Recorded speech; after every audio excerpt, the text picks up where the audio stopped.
শ্রী শ্রী ঠাকুর অনুকূলচন্দ্রের শ্রীহস্তলিখিত সত্যানুসরণ গ্রন্থটি পাঠ করব। আজকের সত্যানুসরণ গ্রন্থের বাণীটিতে ঠাকুর বলেছেন, সরল সাধুতার মতো আর চতুরতা নেই।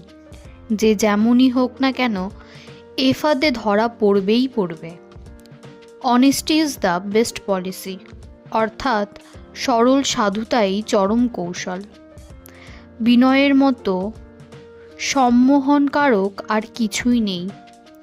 প্রেমের মতো আকর্ষণকারী বা আর কে? বিশ্বাসের মতো আর সিদ্ধি নেই। জ্ঞানের মতো আর দৃষ্টি নেই। আন্তরিক দীনতার মতো অহংকারকে জব্দ করার আর কিছুই নেই। সদ্গুরুর আদেশ পালনের মতো আর মন্ত্র কি আছে? চলো এগিয়ে যাও। রাস্তা ভেবেই ক্লান্ত হয়ে পড়ো না, তাহলে আর যাওয়া হবে না।